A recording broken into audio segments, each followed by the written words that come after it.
You can hit that. I want to make sure it's on. Hello. hello, my sweet babies. Hey, everyone. We want to welcome everyone in right now. Welcome to Monique and Sydney's Open Relationship. I am Monique. And I'm Sydney. And we are getting ready to make this happen. Daddy, what we talking about today? Tell them, my love.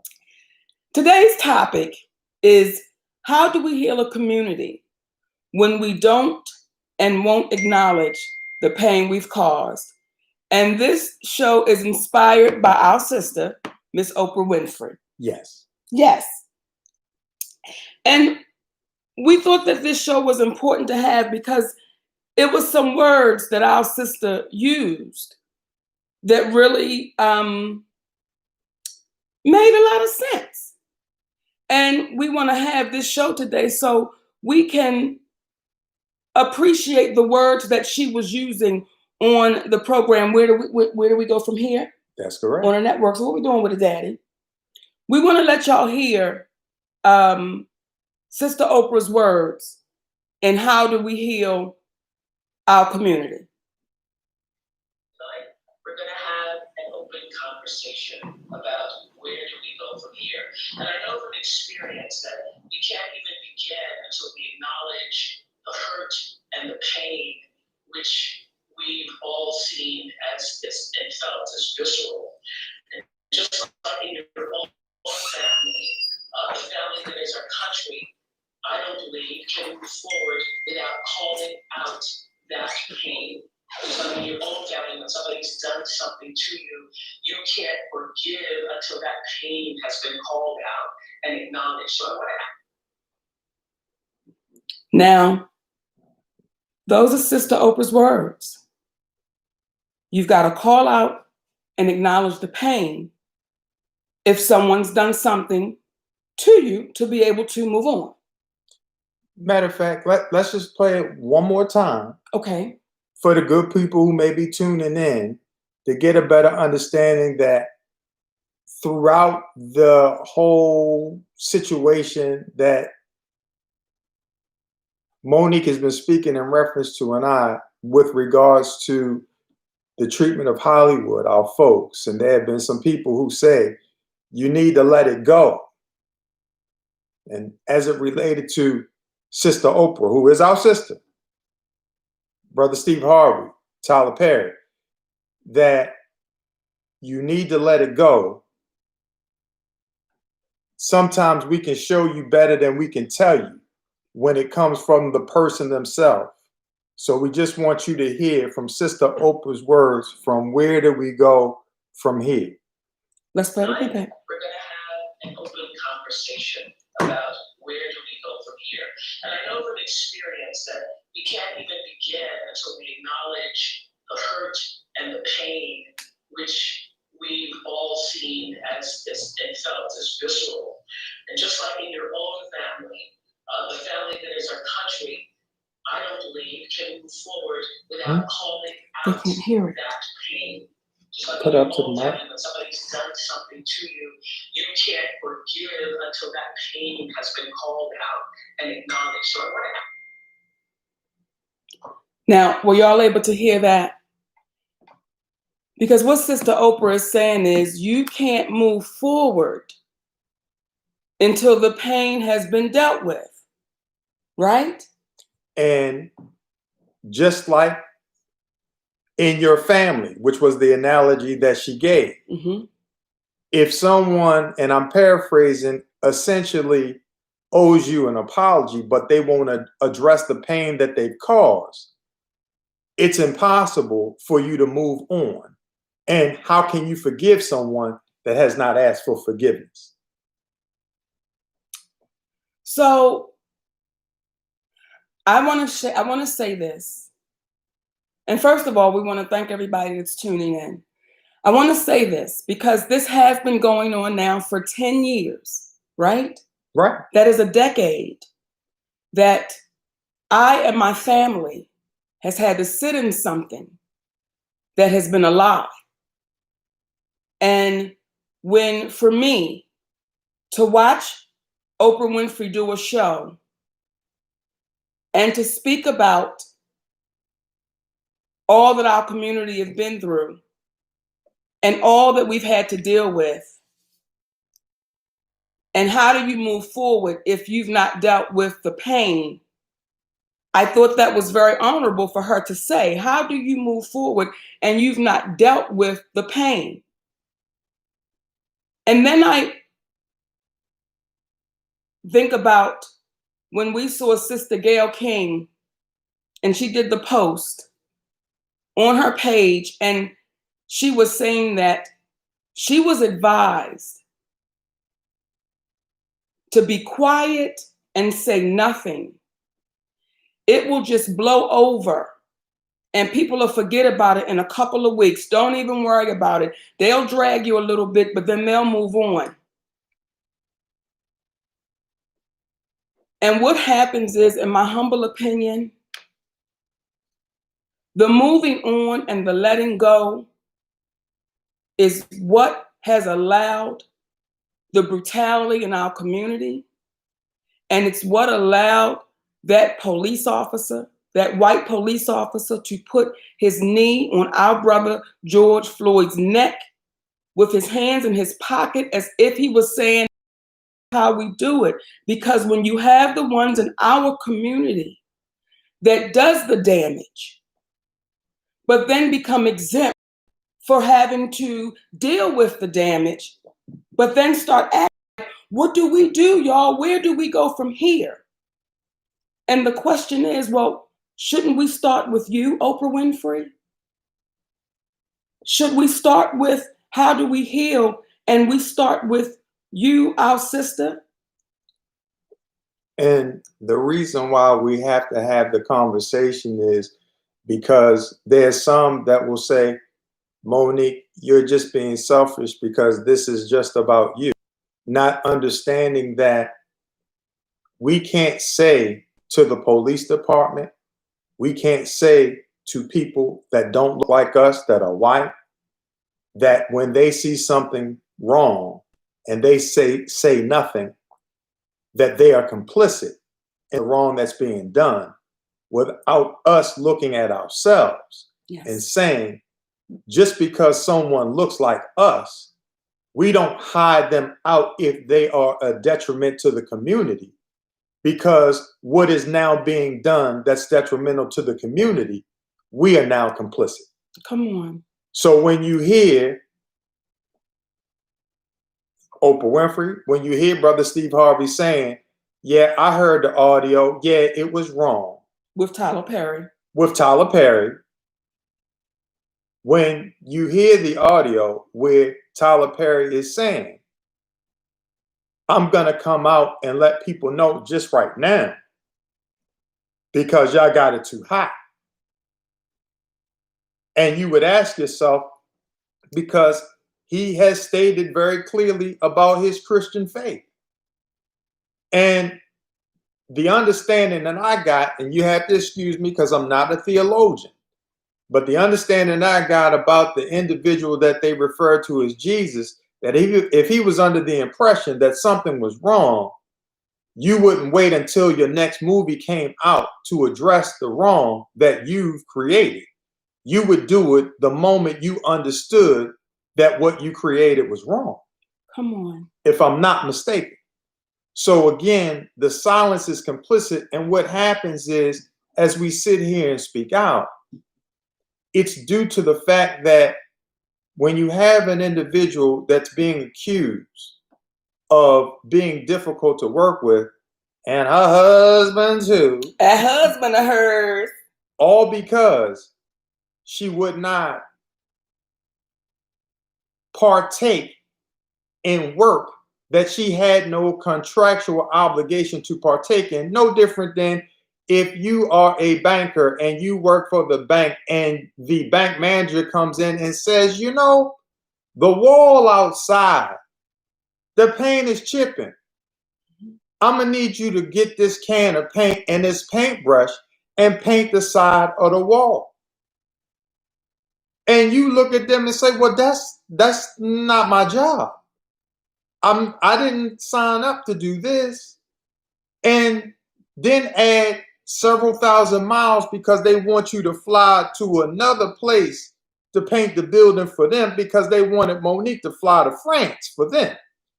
So what happens is that the trickle down effect of us not being incensed when this happens to a Black woman, as oftentimes when Black women get mistreated, there's a level of attention does not take place when it happens. Other things get to happen, like you have Moms Mabley. See, when you and let me go back if I may. Go back, Daddy. Our girl Melissa McCarthy, incredible comedic actress, on the Forbes list.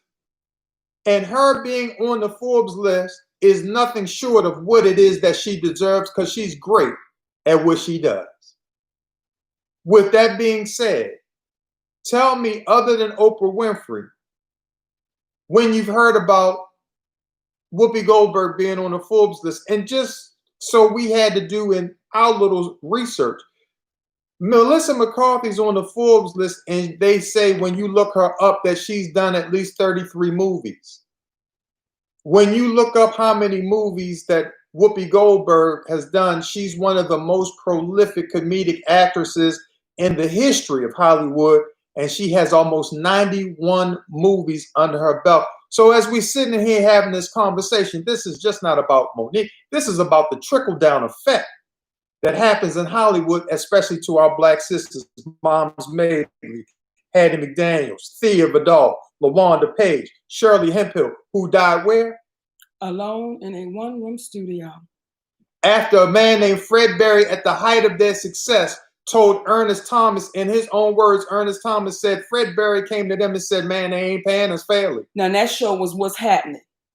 For those of you who are not familiar with Fred Berry, Ernest Thomas, and Shirley Hemphill, that was a show called What's Happening. Also, it had Mabel King. Mabel King. Mabel King walked away from the show because once she understood ratings and what that show was making, she said, guys, I can't do it. I cannot work for these wages. And I know what we're bringing to this network. So if y'all notice, the mama went away, right? When you have Fred Berry saying to Ernest Thomas, hey, man, we got to go in here together. We've got to demand more. And Ernest Thomas says, no, we good where we are. And you see what happens. And I just want to address something real quick, Of course, baby. my love. When I hear some of you in the comments, and please forgive me when I say here, because reading, and some of you say, are we still on this? Let me say this. I don't know when you would stop fighting for your family. I don't know when your breaking point is. I don't know when you say, no, no, no, to the end of my last breath, I'm going to fight for my family. So for those of you who say to me, to my husband, oh, we're still on this, we have to stay on it, my babies, because this is the reason why, once again, that our brothers and sisters can be murdered in the street, in their house, in their car, on the sidewalk, in the mall, in a pool, you name it. And what they've been so used to in this society is we let it go and we move on. And if we are lifting our brothers and sisters up in death, wouldn't it also make sense to lift our brothers and sisters up while they are alive? And oftentimes we get caught up in people's stuff. We get stuck in the money and we don't see the trickery because we get stuck in the money. And we get stuck on that dangling carrot that says, oh, if I can just get to the carrot, if I can just get to the carrot, which means I'll do anything to get to that carrot. So when y'all are saying to me, as a Black woman, and here's the disappointing part, when other Black women say, are you still dealing with this? Just let it go. And I would say to you, Black woman, when do you stop fighting for your babies? And we just want to, again, we can show you, for those that you have heard it, we apologize, but for those of you that may not have heard it, we can show you better than we can tell you how being compliant, because our brother George Floyd, he was compliant when he had that knee on his neck. He was being compliant and he did what it was that he said. And we are oftentimes encouraged to do so. And I just want to set that up so that when you hear this, you'll get a better understanding. This is Monique, Tyler Perry, and I. Well, you know what, Daddy, pause it for 1 second. I just want to make sure we get the sound fixed properly. Yes. They're saying they can't hear. They can't hear, so we want to make sure the sound. They can't hear the mic or they can't hear They can when we play this with the recording. Well, this is louder. But I have it. Should it be on 0 or should it be on 10? See if they The can. community is involved, and they want to see how it's going to play out. Because the community is saying, wait a minute, hold up. We don't know this sister to be no bullshit. We know she a loud mouth. We know she'll say some shit off the wall. But what we know about it is she's true to her word.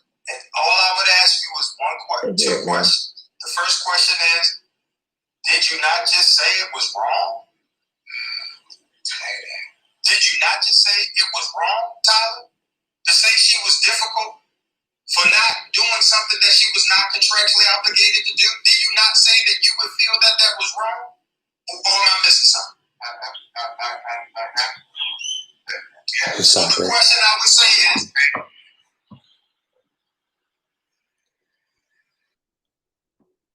so when you hear a man in his own words say, I absolutely said it was wrong, but you haven't heard him come out and say that it was wrong.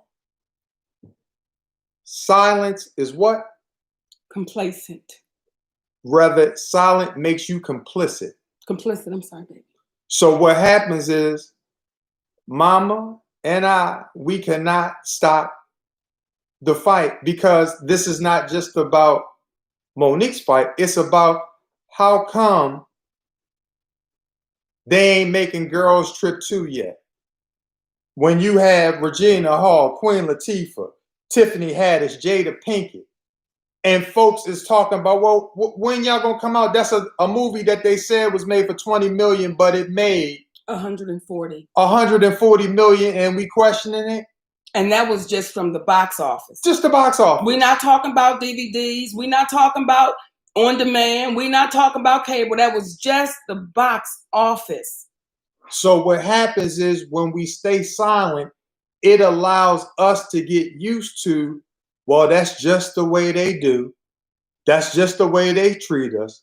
Let's move on. And you must understand, when Tyler Perry says to Monique, when he was trying to suggest that campaigning and taking this trip overseas for Lionsgate could possibly get her nominated, which would allow her to get $3 to $5 million per picture for just being nominated.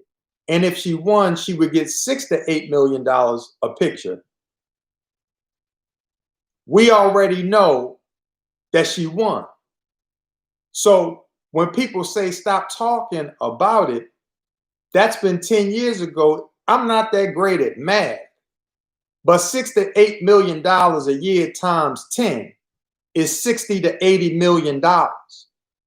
So as we sit here having this conversation, we've heard the term generational wealth.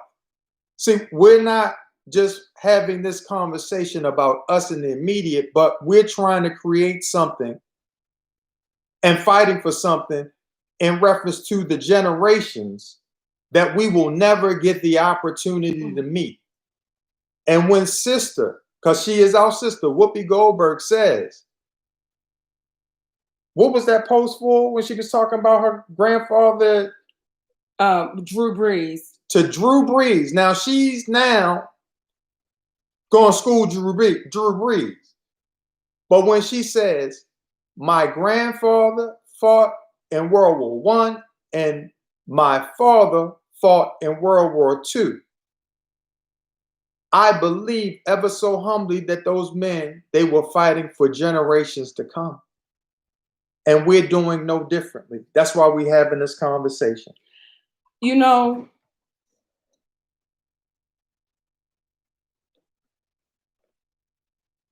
when I sit here and we appreciate the brothers and sisters that say, we standing with y'all. We standing with y'all. But do you know why, in my humble opinion, we've been in this position for so long?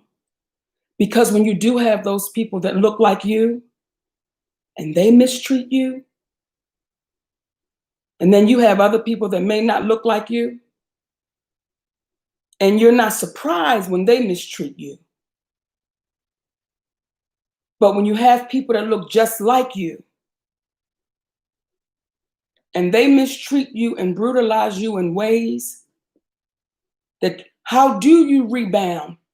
How does the Jackson family rebound when that woman has a show about our brother Michael Jackson, who is gone and who was found not guilty? How does that family rebound when that man opened up your home? He opened up his home to you when he opened it up to nobody else. See, y'all, we got to understand what this really is. So when y'all say, Monique, you should just be quiet and don't say nothing, that's why this is happening, y'all. With the understanding that the majority of the people are now not saying that. With the majority of the people now not saying it, but here's my question. We praise in death. Shirley Hemphill died. Mentally ill, physically ill, financially desperate. No one. Hattie McDaniel, same story. So many of our sisters have the same story. Fannie Lou Hamer, same story. So many have the same stories where you had these freedom fighting Black women making a stand, but us other Black women and Black people, we stood by. And we said, what they doing is good. But we watched it happen. Let's go to the line, take a call. Let's go take a call. Hey, you're on with Monique and Sydney. Who's this and where you're calling from? My name is Ricky Robinson. I'm calling from Atlanta, Georgia. Hi, Ricky. Hey, brother. Hey, how are you guys doing? Monique, I have been listening to you and thinking for quite some time. And I have taken an experience in my life on what I went through and seen my mother go through.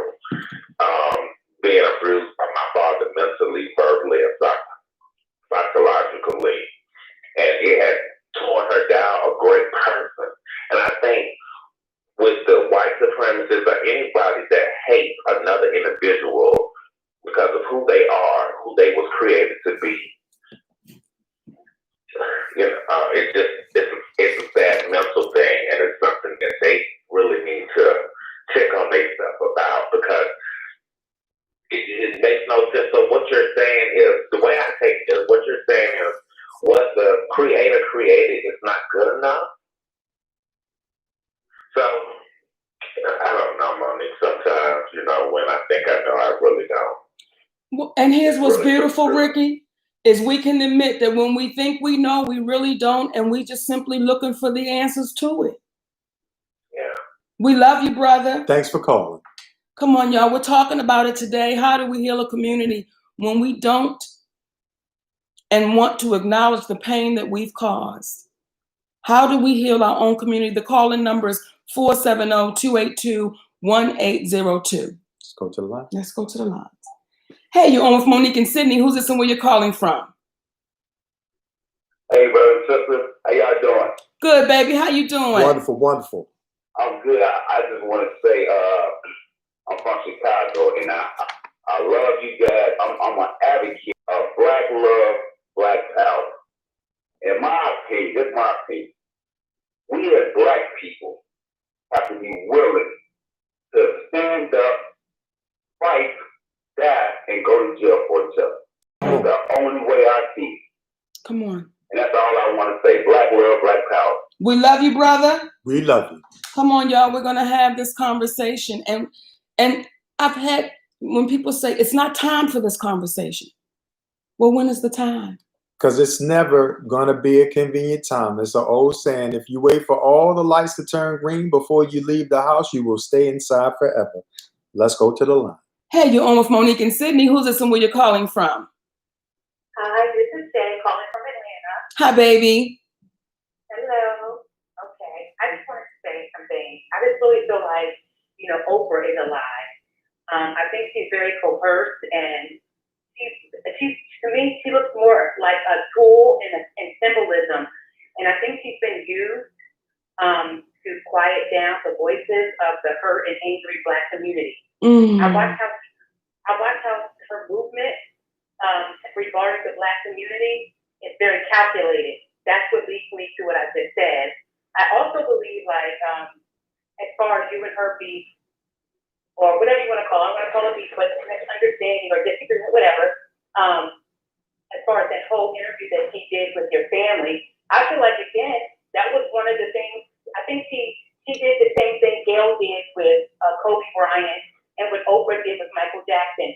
I think she took your story as an opportunity to emasculate and to bring down Black men. And I think the reason why, I think that was the main reason why he didn't contact you and let you know all her movement in that whole interview, because, she really wanted to use this as a moment to, again, bring down the Black man in society, to look at them like, Black men as a whole and collectively are horrible people. And she was mad at you because you didn't allow her to do that in a way that was, you didn't allow her to do that. You spoke up about it. And I think that got in the way of her master plan. In that situation, again, she was able to be the victimizer and the victim. And that's unfair, because I feel like in that situation, it is clear as day that you are the victim, but yet she still tried to take both roads. And that is not cool. And I think that people are starting to wake up and understand that, no, Oprah, you are a victimizer. And we're not, even though you guys still call her sister, I think we need to be very careful about who we claim in the Black community, because I feel as though Oprah has clearly shown us who she is. It's just now we have to start to believe what she has shown us, because Oprah is not to be trusted. And as far as your husband, her problem with your husband is he's not used to being around masculine Black men who are in control and have the best interest of his family first. Come on. I said, come on. Yeah, I feel as though the guy that he's with has a more subservient role, and he's not masculine in his way where, he can be the better half of his wife, because you can see that it's clear that she is controlled. So when you have your husband coming in and saying, look, I'm the head of the household, this is the way it goes, and then you have you that saying, yes, he is, he is the head of my house, and I'm fine with that. That's what we do. I'm not I'm every woman, I'm so independent. No, I believe in roles. I don't think she's used to that. I don't. And it's a shame that in our community we're not used to that. So we need to get back to that. And I think that Oprah is like a spoiled child. When she doesn't get her way, she wants to be the victim, and that's unfair. But again, that's her being, in a situation where she's around people who conduct themselves like that, and in exchange, she's taking on that type of behavior against her own people. So I don't think that Oprah can come along. I don't think that Oprah is our sister. I don't. I think she is a tool for white supremacy. And I really do feel as though if you want us to look at her in any type of way, then she needs to reconnect. I want to say reconnect, because I don't think Oprah connected with Black people. I don't think she connected with us ever. I think she needs to shoulder and connect to her Black roots for the first time in her whole life. Because right now, we should not trust her. We should not. We love you, sister. Thank you. We love you, baby. And for speaking the truth. Love you, baby. Absolutely. Yes, I love you guys too. Thank you. Come on, y'all. We're talking about it. The calling number is 470-282-1802. 470-282-1802. We're talking about it. How do we heal a community when we don't and won't acknowledge the pain we've caused? Hey, you're on with Monique and Sydney. Who's this and where you're calling from? This is Brittany. Hey, Brittany. How are you? Wonderful, baby. Talk to us. Girl, I'm just calling in to say I ride with you so dang hard. That's all I can say. I love you and Brittany's relationship. I love how you challenge us to just think bigger. And even though they try to tear you up, everything that you've been saying is coming to fruition right now. So I just say keep pushing for us. I'm a 35-year-old woman and I admire you so much. I look up to you so much. Just keep pushing for us, keep being a voice, and just showing us how it's supposed to be done. Thank you That's so all I much, wanted my to say. baby. We love you, sis. Keep Thank talking you. about it. And I don't care if you keep talking about Oprah, Tyler Perry, whoever. Just keep talking about it. Just keep doing what y'all doing. Thank you, baby. You from Baltimore? Well, I'm in PG County, not that far. Come on now. Baby, It's that I close hear- enough. DC, PG County. Come on. You know we know our accent. I love you, baby.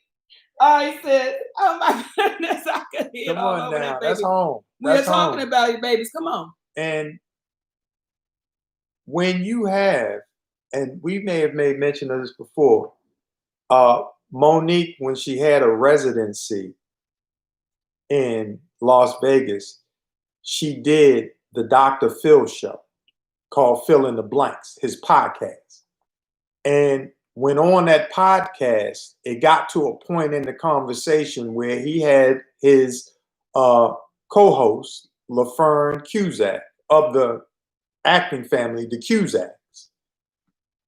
And this sister, when asked by Dr. Phil, was Monique right in her stance regarding how Black women are treated in Hollywood?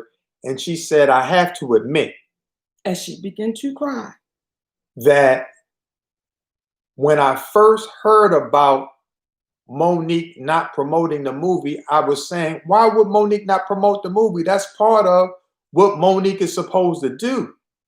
But then when I understood that she did promote the movie for the person that she had the contract with, which was Lee Daniels Entertainment.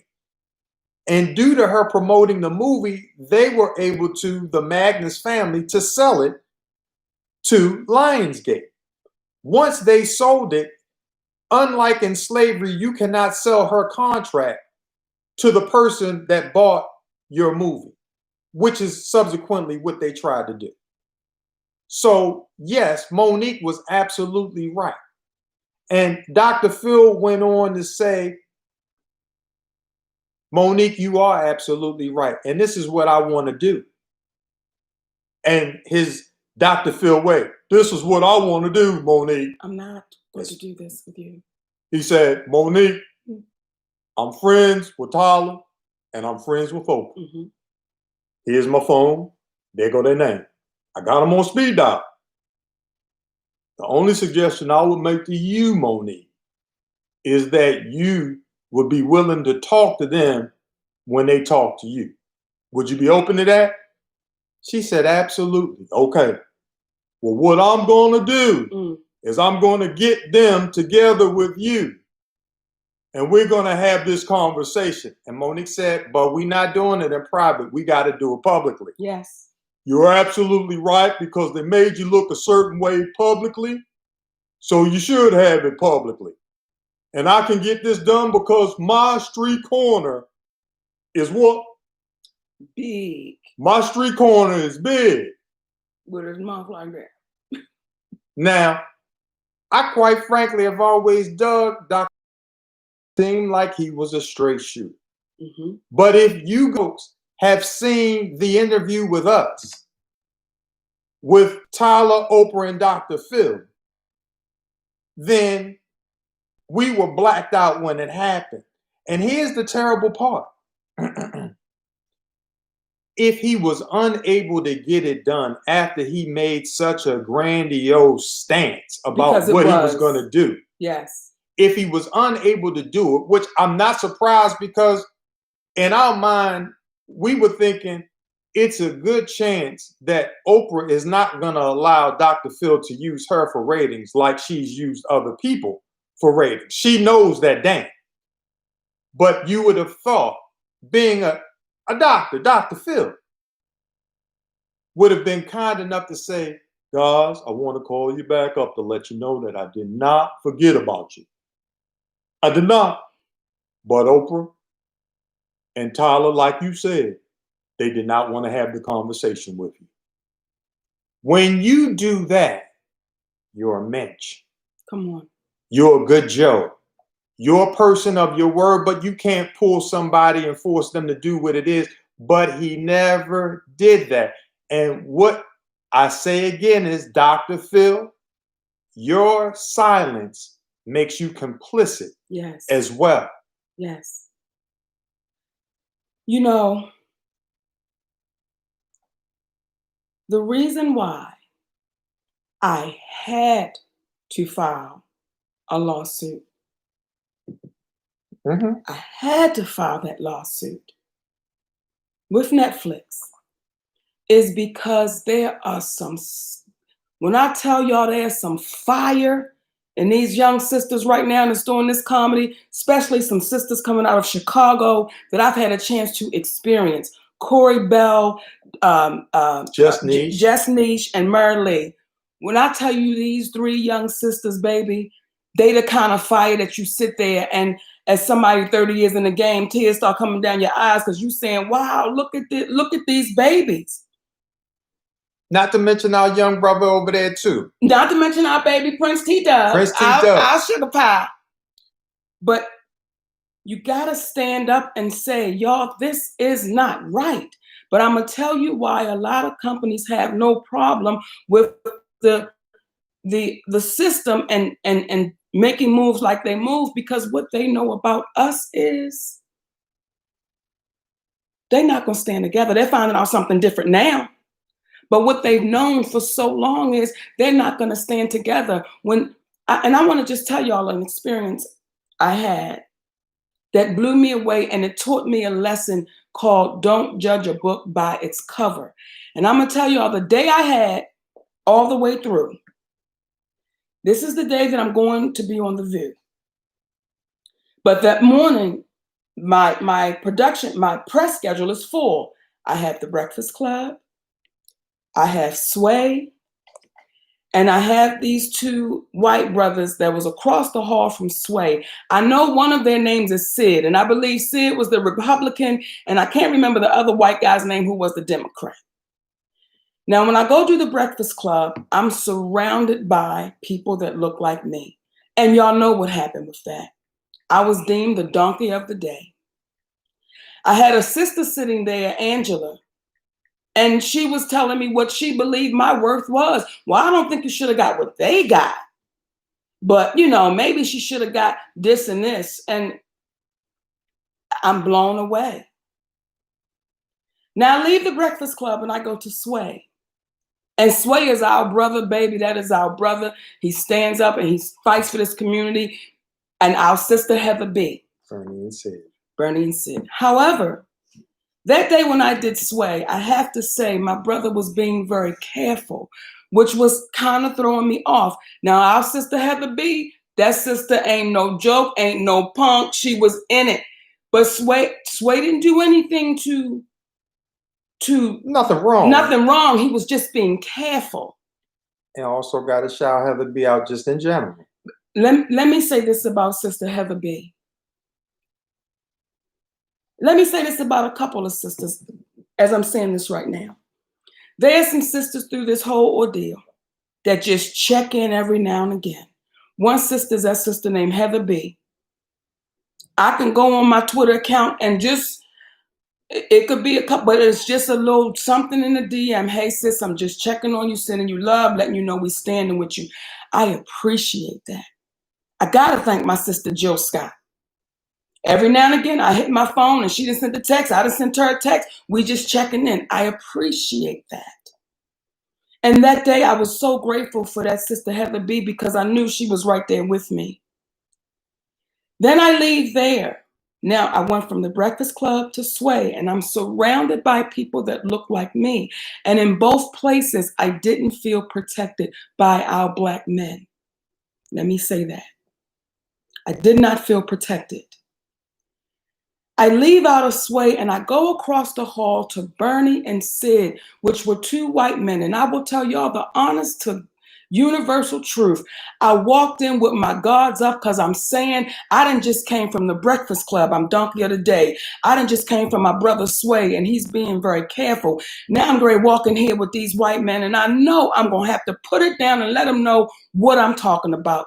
Well, y'all, when I walked through the door and the white man opened up the mic, the first thing he said is, we are boycotting Netflix and we're standing with Monique because we cannot allow them to treat one of our greats like that. And then that white man began to run down my resume. So I'm sitting there and my guard is just dropping and I'm saying, I didn't know that the protection was going to come from here. I didn't know it was going to come from here. And that white man said, we will not watch Netflix again until they treat this woman fairly. And these were two white men, y'all, and they were talking to millions of people over the air. Their folks. Their folks. Now, I just left our brother Leonard, who said I was a donkey. I just left our brother Sway, who was being very careful. Then I go in here to these two white men who were saying, we are standing with you. Then I leave there and go to The View. And The View is executive produced by a Black woman named Candy Carter. Who was under the tutelage of Oprah Winfrey. Okay. Now, when I get to The View, and I can't, one day y'all gonna get all of it, but and for the sake of time. That's what books are for. That's what books are for. Mm-hmm. When I get to The View, my babies, the producer that has my segment, she comes up to the room, and after every segment, okay, Monique, you're coming up next. You're coming up next. Here we come. You're coming up next. Now, when you do a TV show, you have to get there at least an hour before the taping. So we're there. We're ready. You're coming up next. You're coming up next. My come up next was 3 minutes. It was 3 minutes. And then I had to sit there and watch our living legend and icon, Whoopi Goldberg, say to me, I could have schooled you. Oh, we gotta go? Oh, okay. So I had to check myself that day, because for everyone that I went to talk to that looked like me, one made me a donkey, one was very careful, and the other was so dismissive that you didn't even let me speak. And anytime a white woman has come on The View with a racial discrimination or women being discriminated against, oh, it's damn near the whole show. So that day, I had to walk away saying, what is happening with my folks? That these two white men, and one was a strong Republican, and the strong Republican was the one that said, we ain't watching Netflix. So again, I don't know when you decide to stop fighting for your family. And I promised myself I wasn't going to get emotional. I don't know when you say it's enough. I don't know when you say I got to stand up. And I'm telling y'all, the conversations I've had with these people that look like us. And I have to say, I'm like, but they not for us. And they know that I know. So we're going to keep this fat Black woman quiet. And we're going to shut her out. And we're going to be a part of shutting her out because she's seen us when nobody else is watching. And we thought she would just keep it quiet. I can't when I know that you're damaging the people that look like me because I'm included in them people. But so are you. So when I watch Oprah Winfrey do her show, where we go from here, and I listen to my brother Steve Harvey speak about Black Lives Matter, and I hear Whoopi Goldberg telling Drew Brees about her grandfather and her father, but I know when ain't nobody listening and so they think, that's not how they really feel, because how do you tell Drew Brees and how do you check him when you told me Whoopi Goldberg fucked the little girl coming behind me? And on her 10-year anniversary, they were celebrating her 10-year anniversary at The View. And she told Monique, I make $1,500,000 at The View. That's what she said. If you were to pull it up on the computer, they estimated that she makes $5 million a year. When you are an icon from a an actor's standpoint, you are not supposed to get $1,500,000 as an Academy Award winner with at least 91 movies under your belt. You're not supposed to have that. You're supposed to be getting paid fair. So what happens is she's schooling Monique on how to be a slave, because I'm saying to you, you should have worked for free, because the problems that you could have diverted from being put on you by just doing what they asked you to do, is it really worth it? And the answer is what? Come on. Yes, Come because this will disallow the young brothers, the young sisters coming along to feel as if they need to be baited into being put into a slave contract when there is no contract. There's one thing to be accused of a crime that you didn't commit, but it's another thing to be accused of a crime that was never committed. You can't, there's no going against something when there's no verbal or written contract. There was none. So when we have that situation, and never in Hollywood have you heard of one white person, one white man, one white woman, one black man being called difficult. Why? Because he would not fulfill a request when there was no obligation to do anything for them. And I have to address something else, Daddy, because in these tears, I want y'all to understand something, they for all the sisters, that we watched them die. And then in their death, we spoke about how amazing they were, but we watched them die. And when you got a sister, because see, y'all, there were people saying things, not even understanding you were pushing the dagger in even further and deeper. But when you got our sister Jada Pinkett Smith, and I watched her say this out of her mouth, we may not agree with the way Monique did it, but we know she's telling the truth. And I would ask Jada, well, what was unagreeable? What did I do that was unagreeable? So when Jada makes them statements, when Steve Harvey says she's burned too many bridges, when Oprah Winfrey just stays quiet, when Tyler Perry says, I was wrong and I'm going to say it, but says absolutely nothing, and we don't hold anybody accountable, how in the hell can we expect anybody else to value us? Because, and please hear me, it ain't just me. It could appear to be me because my mouth is big, and I'm saying, hell with that. I'm not leaving out of here without a fight.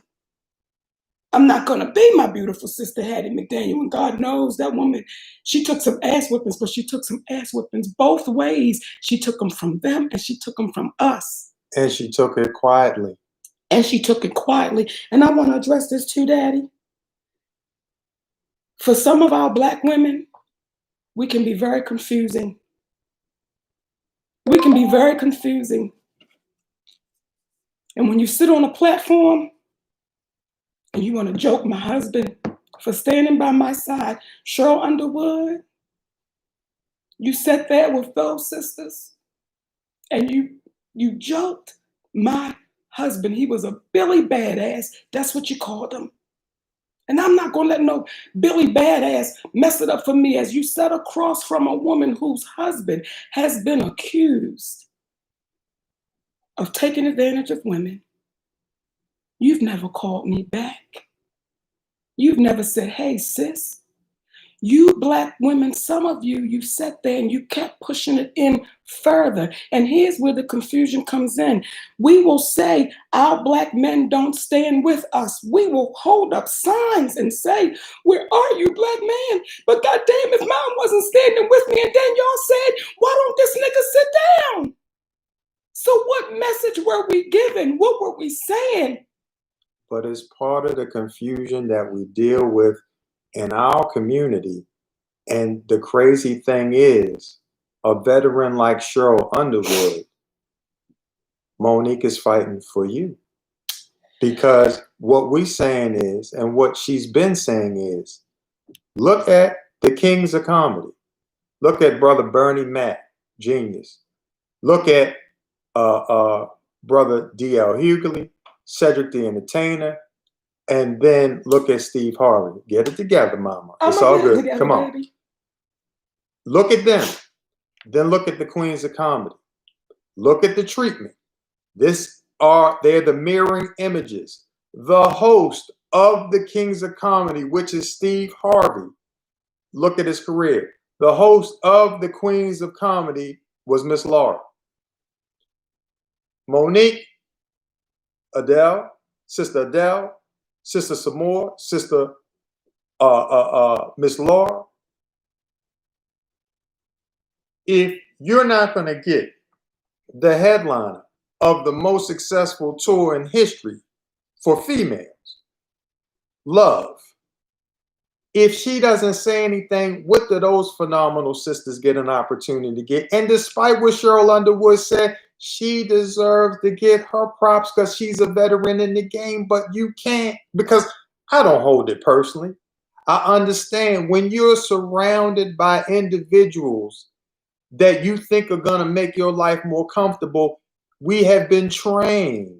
The easy thing to do is to go along with it. The hard thing is to go against the grain because you know it's wrong. So we understand how easy it is. But that being said, these are the people that these conversations are fought for, because when they keep telling you the next one, the next one, the next one, and then the next one never comes, because why? It's over for you. We die. We go. Waiting for the next one. For the next one.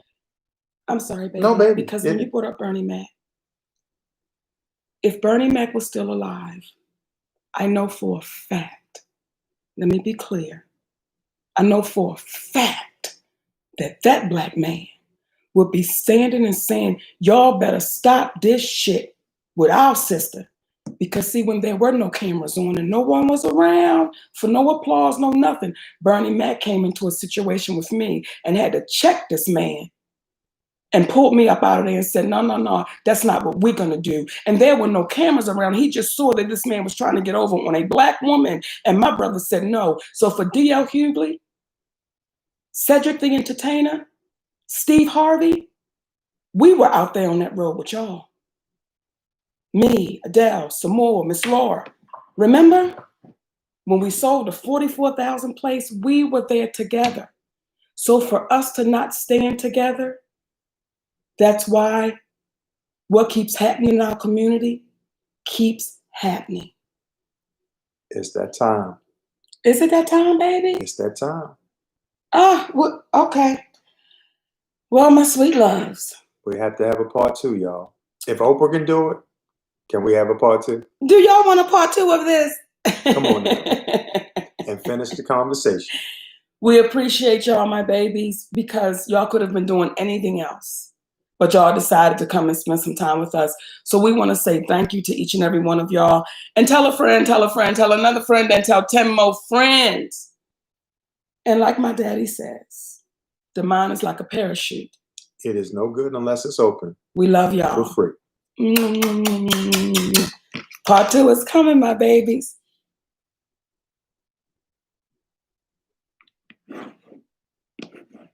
Thank y'all very much.